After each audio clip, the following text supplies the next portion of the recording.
Welcome to this explainer. Think of me as your flight instructor today. I'm going to walk you through this critical phase of flight, and we're going to do it with a calm, stable, and highly reliable approach. You see, the pre-takeoff briefing is an absolute cornerstone of aviation safety. But more importantly, for your immediate goals, it's the examiner's very first real glimpse into your true command of the aircraft. When exam day comes, you need to know exactly what to say and do naturally without a second of hesitation. We're building a rock-solid foundation of safety and true check-ride readiness right here. Let's make sure it's absolutely flawless. Okay, let's dive into this. Here is our roadmap. First, the pre-takeoff briefing core. Then, runway specs and airspeeds. Next, emergencies before rotation, followed by emergencies after takeoff, and finally, crew duties and CRM. All right, Section 1, the pre-takeoff briefing core, because every great execution starts with a really solid foundation. A proper briefing mentally aligns the crew and sets the stage for a completely safe departure, and this brilliantly illustrates our starting point. Look right down at the bottom section there, specifically the pre-takeoff brief. This clearly outlines the required items, and it serves as your primary mental anchor in the cockpit. Now, when you're sitting next to an examiner during a check ride, they are looking for disciplined execution. They absolutely do not want to see you just reciting words from memory while staring blankly out the window. What they want is to see you physically hold this card, trace the checklist items with your finger, and deliberately address each and every point.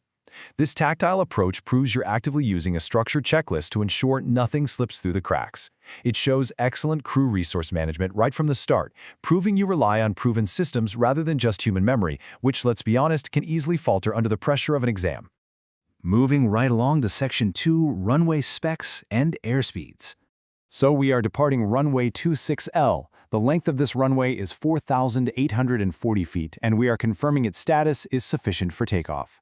Now, stating out loud that 4,840 feet is sufficient is way more than just a passing formality. It methodically demonstrates to your examiner that you haven't just, casually glanced at the runway. It means you've done the actual math prior to starting the engine. It tells them you've checked the current density altitude, calculated your exact weight and balance for today's flight, and consulted the aircraft's performance charts. You're confirming that, given today's very specific atmospheric conditions and aircraft load, this specific strip of pavement will actually allow you to safely accelerate, rotate, and climb out. This simple statement projects an incredibly stable, reliable mindset. It proves you possess excellent situational awareness before you even touch the throttle. Now, what's really interesting about this slide is the critical numbers we absolutely must memorize. These need to be committed to instant recall during your exam. Let's really lock in what these V-speeds mean practically when you're in the left seat. Rotation is at 50 knots. That is the exact moment we apply back pressure to lift the nose. Next is VX at 54 knots. This is our best angle of climb. You're pitching for this specific speed when you need to clear a 50-foot obstacle at the end of the runway, getting the most altitude over the shortest horizontal distance. Once you're clear of obstacles, we immediately pitch for VY at 67 knots. This is our best rate of climb, allowing us to gain the most altitude over a given period of time so we can efficiently reach a safe cruising altitude.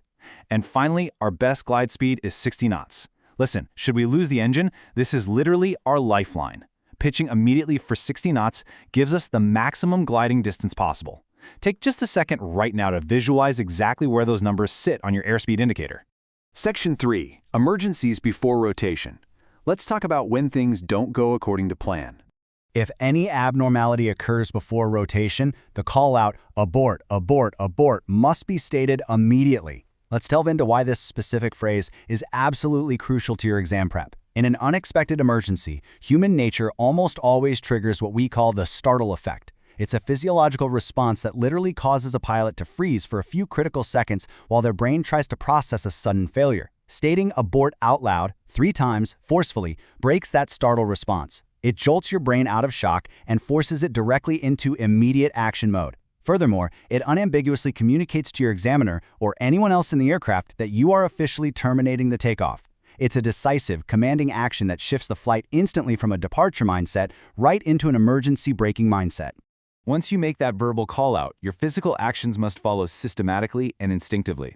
Step 1. Reduce power completely to idle. You've got to immediately remove the thrust that's accelerating you toward the end of the runway. Step 2. Maintain directional control.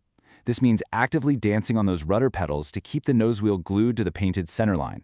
Remember, you aren't flying the wing yet, so turning the yoke isn't going to help you steer at all.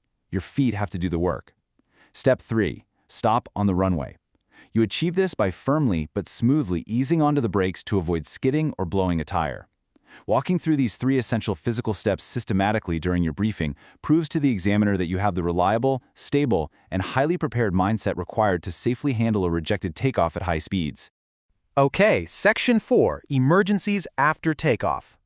Here we clearly contrast 2 very specific scenarios that occur once your wheels have actually left the pavement, because available runway strictly dictates your immediate decisions. If you suffer an engine failure and there is runway remaining beneath you, you immediately lower the nose and land straight ahead on that pavement. Simple. However, if there is no runway remaining, your objective shifts drastically.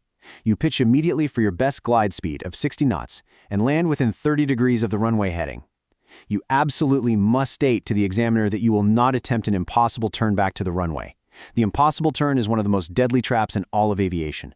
When an engine fails at low altitude, the desperate human instinct is to turn back to the safe pavement. But a tight turn steeply increases the aircraft's load factor, which drastically raises your stall speed. Combining low altitude, low airspeed, and a steep bank without engine thrust, it almost universally results in an unrecoverable aerodynamic stall and spin. Explaining this physics-based danger in your briefing and committing to landing straight ahead is exactly what examiners look for to verify your superior pilot and command judgment. Finally, we have Section 5, Crew Duties and CRM. So, the crucial point here is establishing command. You need to explicitly state, I am pick, you handle checklist and radios. Crew Resource Management, or CRM, is essential, even in a single-pilot aircraft when you have an examiner or another pilot sitting with you.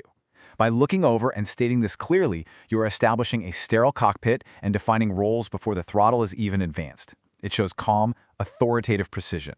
You're telling the examiner that if an emergency happens, your sole focus will be aviating, flying the airplane, while you delegate the secondary tasks of running the physical checklists and communicating with air traffic control to the capable person sitting next to you. This models absolutely perfect check ride behavior. It demonstrates you are the pilot in command, taking full responsibility for the safety of the flight while proactively managing every single resource available to you. The structure we've covered today is exactly what you need to sound professional, competent, and undeniably safe on exam day. Master this flow, memorize those V-speeds, and internalize those critical emergency steps so they become pure instinct. Practice the structured briefing until it's just second nature. As we wrap up this explainer, I want to leave you with a really vital question to consider before you take the runway next time.